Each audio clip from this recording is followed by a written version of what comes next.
जय हिंद। इस वीडियो में हम पढ़ेंगे गुड मैनर्स का आर्टिकल पैराग्राफ, जो कि बोर्ड एग्जाम के लिए बहुत इंपॉर्टेंट है। तो डियर स्टूडेंट्स, गुड मैनर्स का मतलब होता है कि अच्छा संस्कार या शिष्टाचार। ठीक है, तो वीडियो को एंड तक देखते रहना, क्योंकि हम आपको हिंदी से इंग्लिश ट्रांसलेट करके आपको आर्टिकल बनाना सिखाएंगे। ठीक है, यानी कि सबसे पहला सेंटेंस इसमें रहेगा कि संस्कार व्यक्ति को संपूर्ण बनाता है। तो इस सेंटेंस को इस प्रकार से लिखेंगे, manners makes a man perfect. यानी कि मैनर्स संस्कार मेक्स बनाता है ए मैन व्यक्ति को परफेक्ट संपूर्ण, यानी कि संस्कार व्यक्ति को संपूर्ण बनाता है, यानी कि संस्कार व्यक्ति को परफेक्ट बनाता है। तो इस प्रकार से लिख सकते हैं, manners makes a man perfect. उसके बाद आगे देखिए, ए man without manners is like an animal. A like एक व्यक्ति, विदाउट मैनर्स बिना संस्कार वाला, लाइक समान, एन एनिमल पशु के।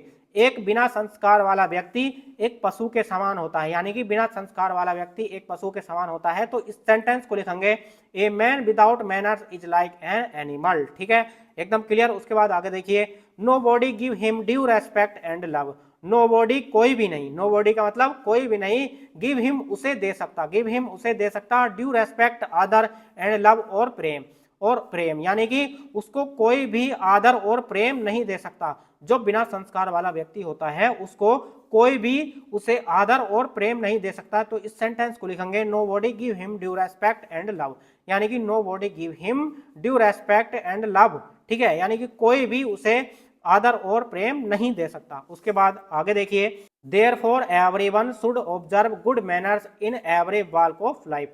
देयरफॉर अतः एवरीवन हर व्यक्ति को, देयरफॉर अतः एवरीवन हर व्यक्ति को शुड चाहिए, ऑब्जर्व पालन करना, गुड मैनर्स अच्छे आचरण का, इन एवरी वॉक प्रत्येक क्षेत्र में, ऑफ लाइफ जीवन के। अतः हर व्यक्ति को जीवन के प्रत्येक क्षेत्र के अच्छे आचरण का पालन करना चाहिए। तो इस सेंटेंस को इस प्रकार से लिखेंगे, therefore everyone should observe good manners in every walk of life. ठीक है, वॉक का मतलब यहाँ पर, एवरी वॉक का मतलब यहाँ पर प्रत्येक क्षेत्र से निकलता है। ठीक है, उसके बाद आगे देखिए, at home we should respect and obey our elders.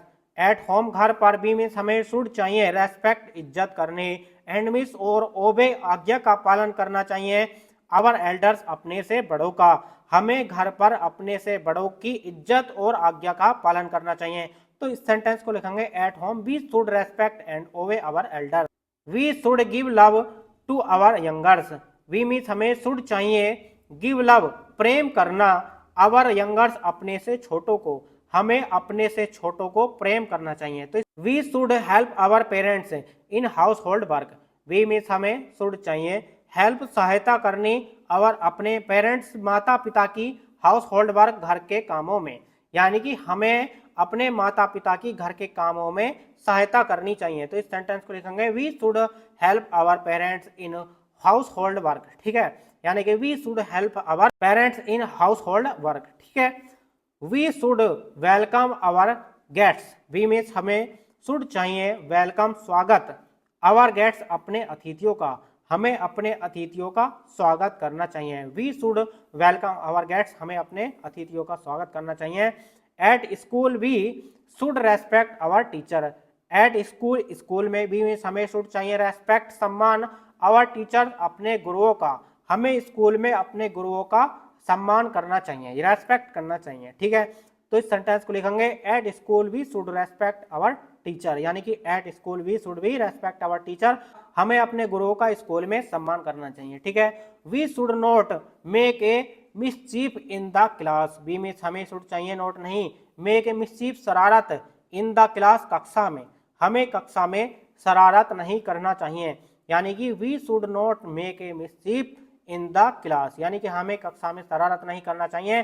We should maintain discipline in the school. We means हमें शुड चाहिए, मेंटेन बनाए रखना चाहिए, डिसिप्लिन अनुशासन, इन द स्कूल स्कूल में, हमें स्कूल में अनुशासन बनाए रखना चाहिए, यानी कि we should maintain discipline in the school, यानी कि हमें स्कूल में डिसिप्लिन बनाए रखना चाहिए, यानी कि we should maintain discipline in the school.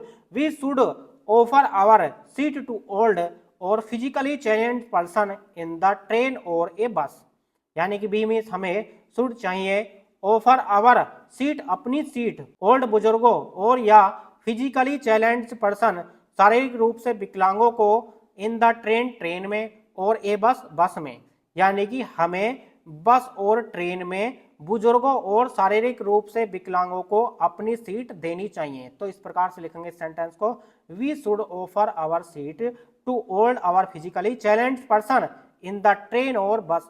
Good manners cost nothing but win everything. Good manners अच्छे आचरण, कॉस्ट नथिंग कुछ भी खर्च नहीं होता है, कॉस्ट नथिंग का मतलब है कुछ भी खर्च नहीं होता है, बट लेकिन विन एवरीथिंग, विन एवरीथिंग का मतलब है यहाँ पर लेकिन यह सब कुछ जीत लेता है, विन एवरीथिंग लेकिन यह सब कुछ जीत लेता है। यानी कि अच्छे आचरण में कुछ भी खर्च नहीं होता है लेकिन यह सब कुछ जीत लेता है। यानी कि अच्छे आचरण में हमें कुछ भी खर्च करना नहीं होता, यानी कि अच्छे आचरण में कुछ भी खर्च नहीं होता लेकिन यह सब कुछ जीत लेता है। Good manners cost nothing but win everything. तो डियर स्टूडेंट, ये वीडियो आपको कैसी लगी, वीडियो को लाइक कर देना और अपने फ्रेंड्स के साथ भी शेयर कर देना। तो डियर स्टूडेंट, चलिए मिलते हैं नेक्स्ट वीडियो में नेक्स्ट टॉपिक के साथ, तब तक के लिए जय हिंद, वंदे मातरम।